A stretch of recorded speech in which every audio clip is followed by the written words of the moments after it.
We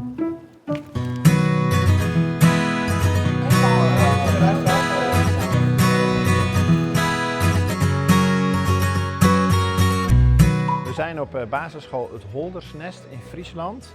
En hier hebben we de gedeputeerden van de provincie Friesland en ikzelf als staatssecretaris de kerndoelen voor de Friese taal en cultuur in ontvangst genomen. Ja, die nieuwe kerndoelen bepalen eigenlijk wat kinderen moeten kennen en kunnen op het gebied van de Friese taal en cultuur. Ook voor Nederlands bijvoorbeeld en voor lezen en rekenen zijn ook al die kerndoelen opnieuw vastgesteld door de Tweede Kamer. Daar is 20 jaar over gedaan en eindelijk hebben we nu alles vernieuwd. En dat geldt dus ook voor Friese taal en cultuur. Het is een enorme slag ten opzichte van wat het was. Dus er is heel hard gewerkt aan dat het veel duidelijker is wat kinderen moeten kennen en kunnen.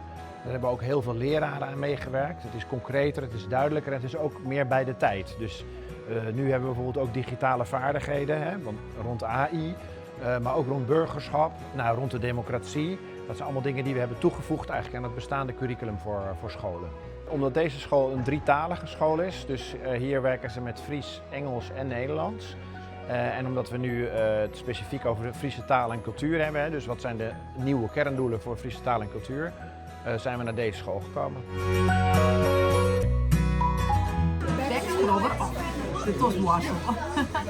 Ja, het doel is om omdenken te gaan onder naar je Friese kerndoel. Wij zijn als provincie opdrachtjouwer van het geerstand van de nieuwe kerndoel. De kerndoel worden vervasken voor alle oren, vakken eigenlijk. En dan moet het Fries ook in mij dan worden.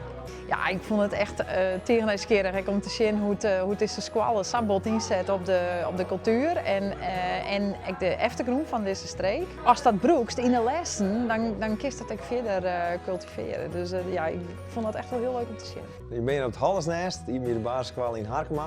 Meertalige scholen en jongen het Nederlands soort omdenken van het Fries, Engels. Uiteindelijk is het Juut Manje en wij hadden Frieske dij, dus we spreken een soort Fries. Ik krijg wat muzieklessen jongen, daar hebben we de Frieske versgezang, Frieske spultjes die de gesprekjes ben in het Fries.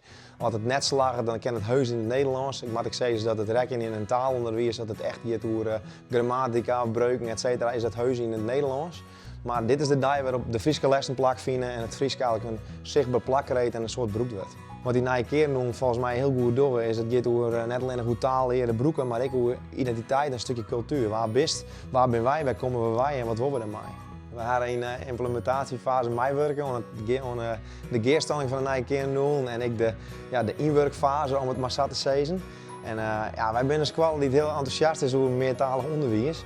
Dus ik vind het mooi dat ze er binnen. Ik vind het ook belangrijk om eens verhaal te vertellen, omdat het in Den Haag ook landt en dat men zocht dat het Fries net alleen nog een taal is, maar dat het ook iets is van het wezen van de band en dat je daarmee verder kent. Dat is leuk met burgemeester.